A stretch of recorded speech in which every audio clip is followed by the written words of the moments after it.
Salut à tous, on se retrouve aujourd'hui pour une vidéo sur les variables. Donc, qu'est-ce que c'est que les variables sur Python? Donc, ce qu'il faut savoir, c'est que c'est le B à bas en informatique. Savoir manipuler en fait les différents types de données, c'est vraiment très important.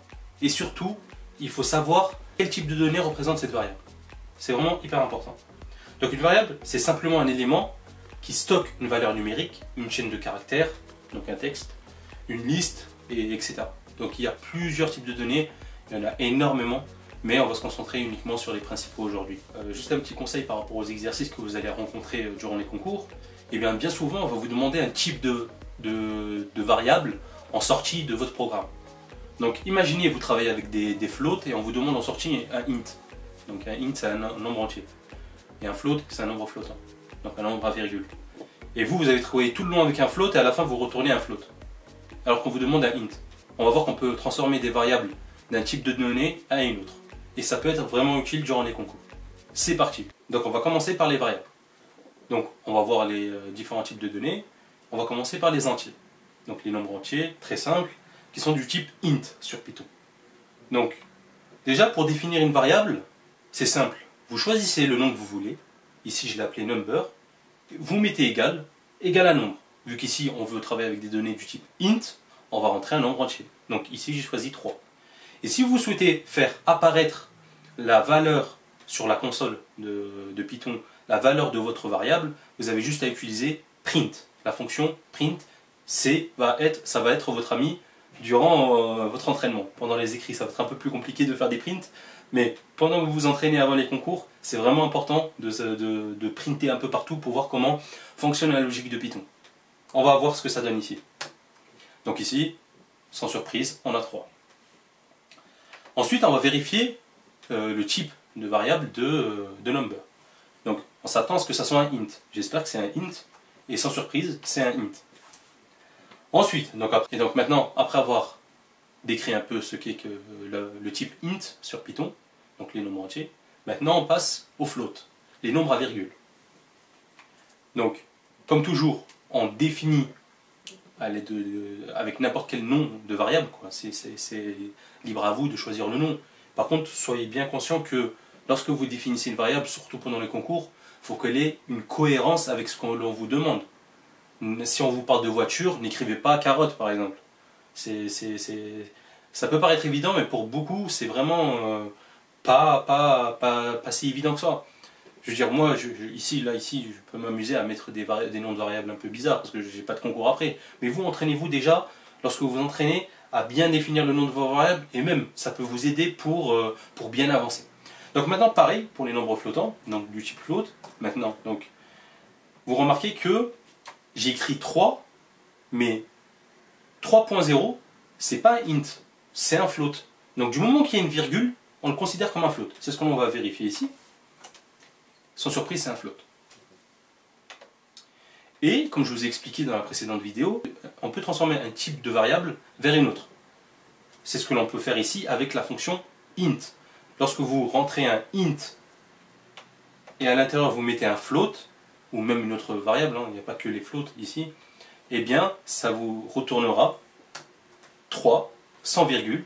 Et on vérifie par ailleurs le type de number int,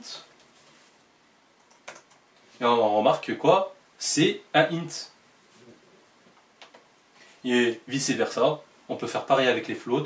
Donc si vous avez un int, donc une variable du type int, une variable qui est un nombre entier, eh bien vous pouvez le transformer en nombre à virgule.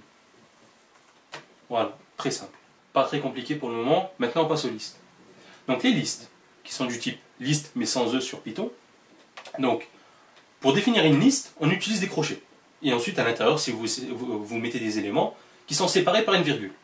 Très simple. Et comme toujours, on choisit le nom, vous pouvez choisir n'importe quel nom pour la variable, il n'y a pas de problème, du moment que ça reste en cohérence avec ce que vous attendez du programme. Maintenant, on fait afficher cette liste, et voilà. Donc, très simple, je veux dire. C'est très utile, les listes, parce que ça vous permet en fait de stocker des éléments à l'intérieur.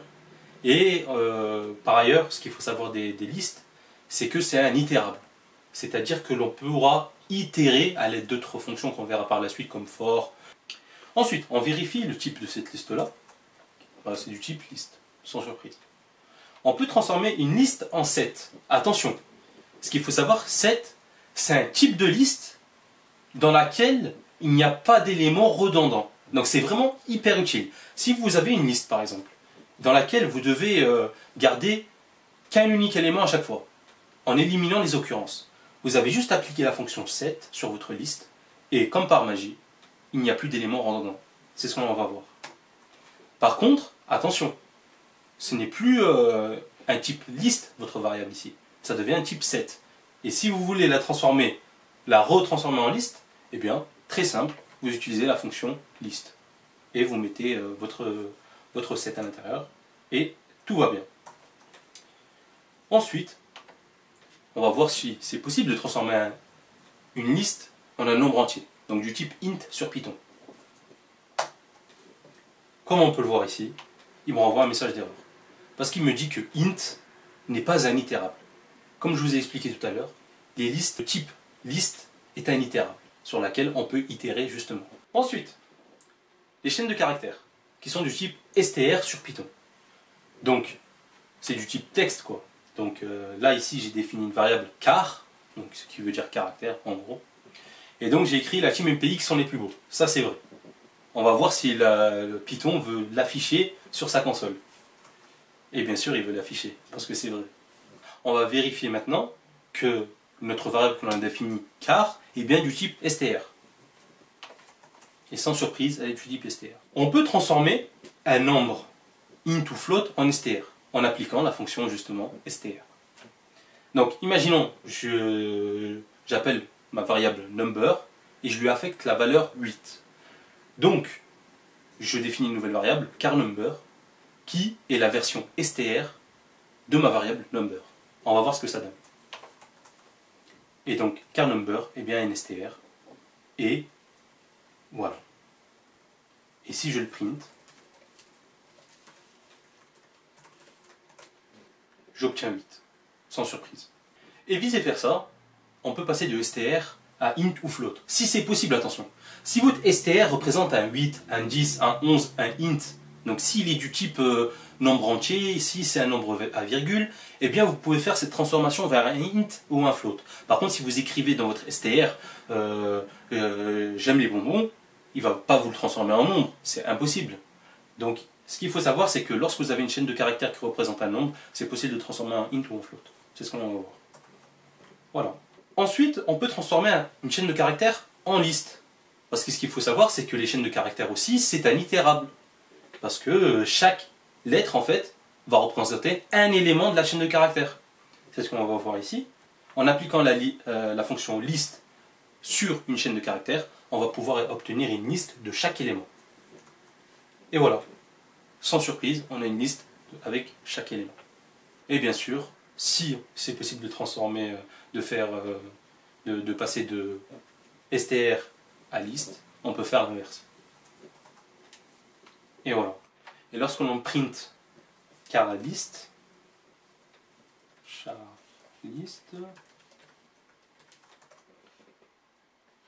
eh bien, ça me redonne quelque chose avec des crochets, mais ne vous me prenez pas. C'est du type str, attention. Ensuite, les tuples. Donc les tuples qui sont du type tuple. Donc, pour définir un tuple, en fait, on va utiliser des parenthèses. Très simple, en fait, ce qu'il faut se dire, c'est qu'un tuple, c'est bien agencé pour représenter des vecteurs de différentes dimensions. Donc, lui aussi, c'est un itérable, et on peut le transformer en liste ou en str. Donc voilà, là ici on a défini un tuple. Et comme je vous ai dit, on peut transformer un tuple en liste, c'est ce qu'on va voir. Et là, comme par magie, on obtient une liste. Je fais une petite introduction à la boucle for, parce que là ici, on a une liste d'éléments qui sont 1, 2, et bien, avec l'aide de la boucle for, eh bien, on peut faire apparaître les éléments de la liste. C'est ce qu'on va voir. 1, 2. Voilà. C'était juste une petite intermède, petit à petit, histoire que vous habituiez, que vous voyez un peu l'intérêt de ces éléments-là. C'est un peu le but ici. Également, on peut transformer un tuple en str, donc en chaîne de caractères. Sans surprise. Par contre, si je le print, vous allez voir, il n'y a toujours pas de différence. Toujours. Par contre, son type, c'est du type str. Donc, ne vous me prenez pas par rapport à la sortie de la console de Python, c'est bien un type str là, ici. Et, comme je vous ai expliqué, les chaînes de caractères sont des itérables. Donc, on peut utiliser la boucle for dessus. Donc, lorsque vous remarquez, chaque élément de la chaîne de caractères est affiché séparément. Et, bien sûr, c'est du type str. Si par exemple, je fais type de ça, on a que des classes str. Ensuite, les booléens. Donc les booléens sont restreints à prendre deux valeurs. Donc comme les booléens en sens de l'ingénieur qui peuvent prendre la valeur 0 lorsque c'est false ou 1 lorsque c'est true, et bien là ici, les booléens sur Python prennent la valeur true ou false. Mais lorsque vous allez utiliser le booléen, la fonction bool sur 0, ça va vous retourner false, sans surprise. Et lorsque vous allez utiliser la fonction bool sur 1, ça va vous donner quelque chose de true. Mais là ici, sur Python, ce qu'il y a de différent, c'est que du moment qu'une liste n'est pas vide, que vous avez une chaîne de caractères qui n'est pas vide, que vous avez un chiffre qui n'est pas vide, la fonction bool appliquée à cette variable-là ne va pas être nulle. Par contre, si vous êtes face à quelque chose de vide, à une chaîne de caractères vide, le chiffre 0, une liste vide, eh bien, le booléen sera false. C'est ce qu'on peut voir ici. Donc je vous laisse regarder ça bien tranquillement de chez vous. Mais voilà, c'est une fonction vraiment très utile. Et justement, tout ce qui est if statement, donc tout ce qui est lié au if, au while, donc qui sont des éléments qui ont des conditions. Et si la condition elle est vérifiée, donc on peut avancer des programmes. Et justement, la condition, c'est un booléen. C'est ce qu'on verra dans les prochaines vidéos. Ça peut paraître abstrait ce que je raconte ici. Mais il faut bien en avoir conscience que si le if avance dans le programme, c'est parce que le if, la condition du if est un true. Et pour le while, pareil, la condition du while est un true, donc il avance dans le programme. Et il boucle, il boucle, il boucle. C'est ce que l'on peut voir ici, c'est ce que j'ai mis ensuite, c'est qu'une condition retourne toujours un booléen. Là, ici, ce que j'ai écrit, c'est que pour number 0, donc la variable à laquelle j'ai affecté le chiffre 0, je vérifie si elle est égale à 0. Donc pour voir si c'est égal à 0, je mets le double égal, ici. Et donc, normalement, ça doit me retourner un trou. Et comme on peut le voir, ça me retourne un trou. Également, si j'ai une liste de nombres et que je veux vérifier qu'elle est égale à une autre liste, eh bien, pareil, je vais utiliser égal égal. Voilà. Et pour les chaînes de caractères, je fais pareil. Et là, par contre, on a vu avant que car, la variable car, c'est égal à teammpx. Là, j'essaye de voir si elle est égale, cette chaîne de caractères, à oui, mais sans surprise, teammpx, ce n'est pas oui, ça ne représente pas la même chose. Donc il va me retourner un false. Donc voilà un peu pour les booléens, c'est vraiment très utile, justement. Le dernier type qu'on veut voir, c'est les nombres complexes. Donc, bon, dans la vraie vie, je veux dire, moi je ne l'ai jamais utilisé, même dans mes stages en tant que data scientist. Mais là, ici, lorsque vous allez, sûrement durant les épreuves au concours, vous allez devoir manipuler des nombres complexes. Donc là, ici, l'important, c'est de bien comprendre comment ça fonctionne. Ici, j'ai pris un exemple un peu ambigu. On aurait envie d'écrire z égale 1 plus j. J, sur Python, représente le i de la partie imaginaire d'un nombre complexe. Et attention, il faut qu'il y ait toujours un nombre devant le j, sinon Python ne le comprend pas. Il ne le comprendra pas en tant que nombre complexe. Donc, ayez bien conscience de cela. C'est ce qu'on va voir ici. Donc, il retourne bien notre nombre complexe 1 plus j, et la classe ou le type de z, c'est complexe. Ensuite, on peut récupérer la partie réelle avec la simple commande z.real, donc ce qui donne 1. Donc ici, il me retourne un flottant. Et ensuite, pareil, si je veux récupérer la partie imaginaire, j'utilise la fonction image, donc sans e, attention, et ça vous retourne la partie imaginaire de votre nombre complexe.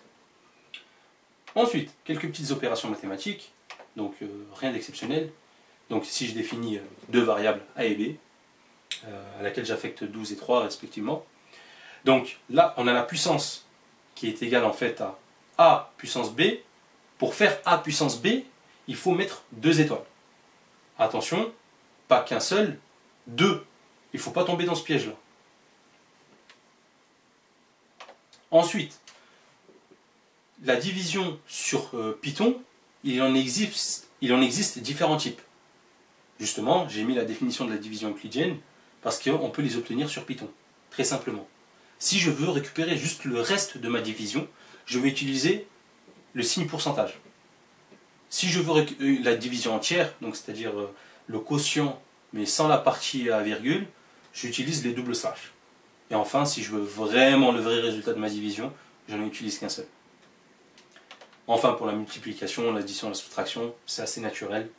Et voilà, pas besoin d'en dire plus. On a appris à affecter une valeur du type int, float, list, etc. à une variable. Les transformations possibles, donc là ici j'en ai énuméré quelques-unes, mais il y en a beaucoup d'autres.